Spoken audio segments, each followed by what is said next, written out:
today what I wanted to talk about was some of the landscape specific features of the Nikon Z8. And I also wanted to compare the Z8 a little bit against the Z7II and the Nikon Z9, both cameras that I have made videos about how they work for landscape photography. So first off, let's talk about some of the landscape specific features that the Z8 has.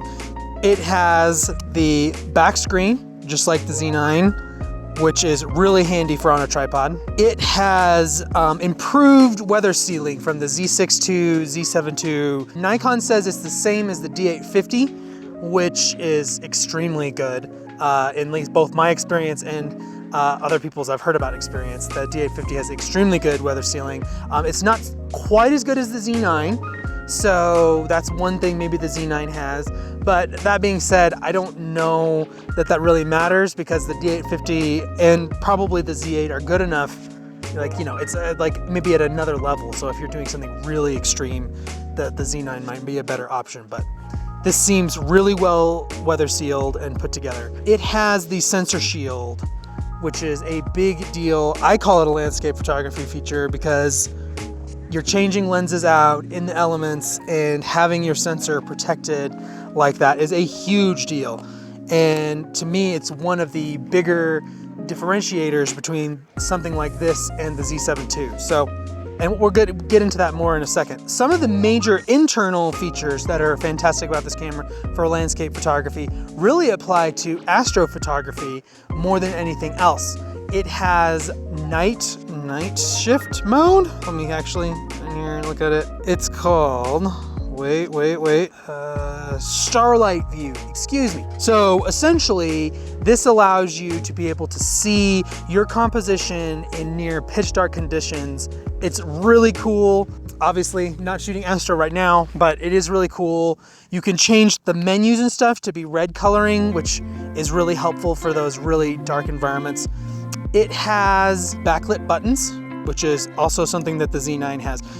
Once again, as I said in the other video that I made, the feature parity between this and the Z9 are really unreal. It mostly just doesn't have a grip. All right, so now I've kind of gone over some of the features. Let's talk about like why you would choose the Z8, the Z7II, and the Z9 for landscape photography. Let's start with the easier one, which I would say is the Z9. If you're a pure landscape photography shooter, there's not a lot of reasons to choose a Z9 over a Z8. Better battery life on the Z9, and maybe a little more weather sealing on the Z9. And that's largely it. The Z8 is lighter, has basically all of the same features, the same image quality, the sensor shield. In some ways, like I mentioned in the video, I kind of wish that this hadn't been, I wish this was the top dial like the Z9, but actually, I'm actually really liking this button layout over here. I kind of reach over with my thumb, and all of these are hold down scrolls. So I kind of reach over and are able to make those changes. So it's actually ergonomically a little bit better than the Z9. I mean, I like the dial, but yeah. So I should also mention that the Z9 just got firmware 4.0, which includes exposure delay mode. And that's something that's really cool for landscape photographers, and that's also in the Z7II. That basically allows you to delay your shutter anywhere between a half second and 5 seconds. The Z8, of course, has 2-second delay, which honestly has been fine for me since I've been using the Z9 for a little over a year now.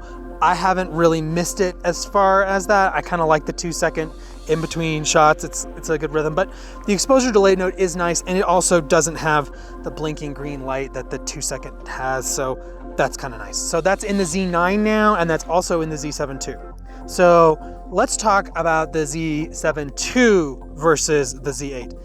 And there's been, I've seen a lot of posts on like Twitter and Facebook, and then also other YouTube videos saying that the Z7II is still better for landscape photography. And I actually disagree.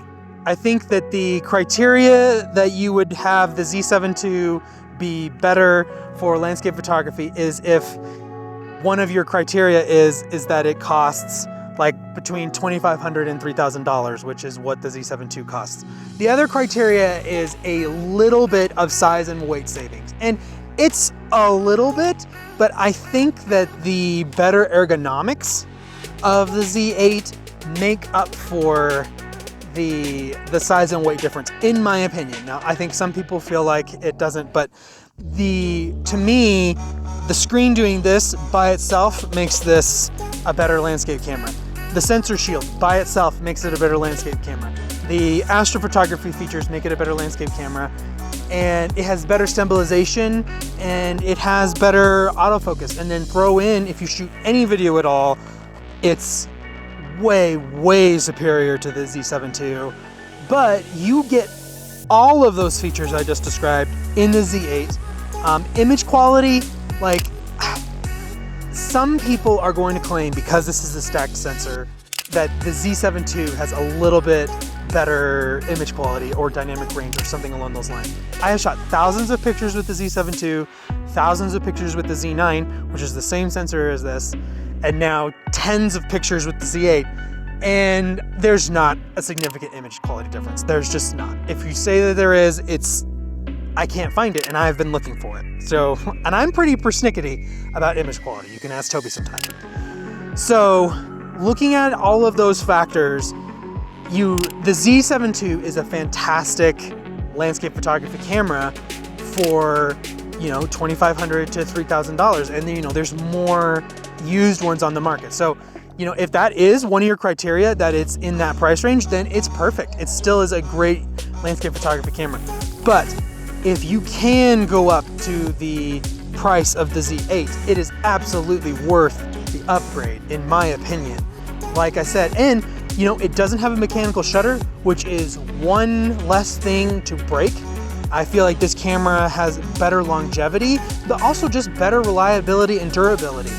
The mechanical shutter is one of the most common things to break, and being able to take this on international trips and some big once-in-a-lifetime shoots, and kind of know that it's one less thing to fail on you if you get in that situation and pull a camera out of your bag that's dead, which is already unlikely. I have never had that happen, but knock on wood. So to kind of sum things up, this is the best landscape photography camera that Nikon is selling right now in Z mount, F mount, whatever mount. It's the best. And it is one of, if not the best, of the major companies. I think the A7R5 has some advantages, but like there's things about this one, like I'm choosing this camera over the A7R5. I could be shooting Sony, and I'm not, because I really like the features that Nikon is bringing for a landscape photographer. And it also is making me very seriously consider whether I should keep the Z9. Now that I've got a little bit more shooting under my belt with this camera, and I've been holding it and using it, the Z9 is starting to feel kind of big, it's starting to feel kind of heavy. I really love my Z9, but I'm just gonna be reaching for this camera way more than I am my Z9. So, and that has it. I do bump this open every once in a while. It's not as bad as on the Z7II. Seriously, that drove me crazy on the Z7II. As far as other landscape photography cameras on the market, of course, the Canon R5. I've done a ton of landscape shooting with that camera. It's really good. I think we're looking for more megapixels from Canon, and sometime in the not too distant future. There's the GFX 100S. I've done a little bit of shooting with that. And I like it, but I don't love it. I love what Nikon's bringing to the table for landscape photography.